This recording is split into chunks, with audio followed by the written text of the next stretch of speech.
Amanda is a confident young and beautiful woman. She has this firm belief that every man wants her.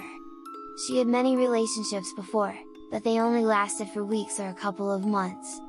She immediately breaks up with someone on a whim, without any valid reason. If she feels bored, she will dispose of anyone in an instant, without batting an eyelash. Amanda works as a cashier in a grocery store.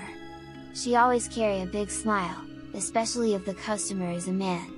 Her male co-workers also admire her, but not her female colleagues who appear to be disgusted by her actions.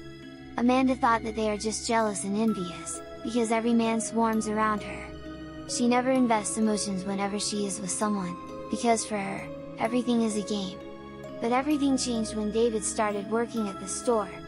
He works as a stalker. What's odd about him is that he just ignores Amanda, even though she's taking the initiative to talk to him. He just smiles and nods at her, then leaves. She cannot accept the fact that someone like David would treat her like that. But despite his actions, Amanda kept on bugging him whenever she can, during work hours. David is an average-looking guy, but he has a certain charisma. Some of her female co-workers always talk to him, and this made Amanda irritated and extremely annoyed. She can't understand herself why she behaves this way.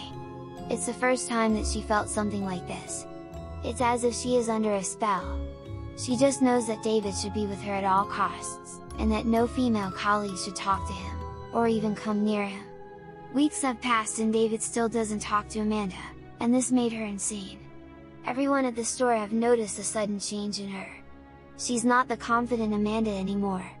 Her job is severely affected, and she cannot function properly without seeing David. She is officially obsessed with him. This made David extremely ecstatic and satisfied because finally, he was able to get back at her, for playing with his younger brother's feelings. Sean was Amanda's fiancé. He became mentally ill because of severe depression and anxiety. Sean is secretive, and told the family that he will just introduce his girlfriend once she accepted his proposal. Amanda did accept it only after a month of dating, but the day before she was about to meet the family, she dumped him because she got bored, and never talked to him again. This made him lose his mind. He kept looking for Amanda. He cannot accept that he has been treated like trash. He felt like he has been just a part of her experiment. He felt self-pity. David felt sorry for his brother, as he looks at him on his bed, talking to a doll which he named Amanda. David swore to avenge his brother. His plan is nearing its completion, and tonight will be the final step. He was smiling as he burns a picture of Amanda on an altar. This was his final blow. The following day, David invited Amanda to come over to his house. She was immensely excited because finally, David has set his eyes on her. She has waited for this moment for weeks. She wore the best dress she can find in her closet, put on makeup and an enticing perfume. When she arrived at his place, she immediately noticed stuffed animals in the living room, such as a bear, a deer's head, a fish, and even a dog. Amanda thought it was weird. David said that the stuffed animals are more commonly called as taxidermy mounts. He said that he is a full-time taxidermist, and he's just working at the store as his pastime. He asked her to sit on the couch, then offered her a glass of wine. Amanda instantly drank it then asked for another glass. As David is getting another drink from the kitchen, Amanda stared at the stuffed animals. She was really creeped out. Then all of a sudden, her jaw dropped as she saw someone familiar on one of the photos hanging on the wall.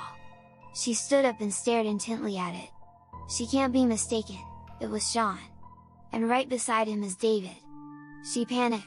She urgently walked towards the door, but before she approached it, she became dizzy and nauseous. She fell hard on the floor.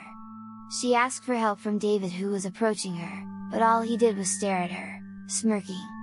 A few months later, David walked into the room of Sean, who was still talking to the doll. He said that he has a surprise for him. He brought in a big and tall box inside the room. Sean hopped out of the bed then excitedly opened the present. He was in joyful tears when he saw the gift. It was Amanda, dressed in a wedding gown. David hugged his brother then said, "Now, you can be together." Sean brought Amanda on her bed then talked to her non-stop. David just looked at his brother with a big smile on his face, and at his latest taxidermy mount creation, Amanda.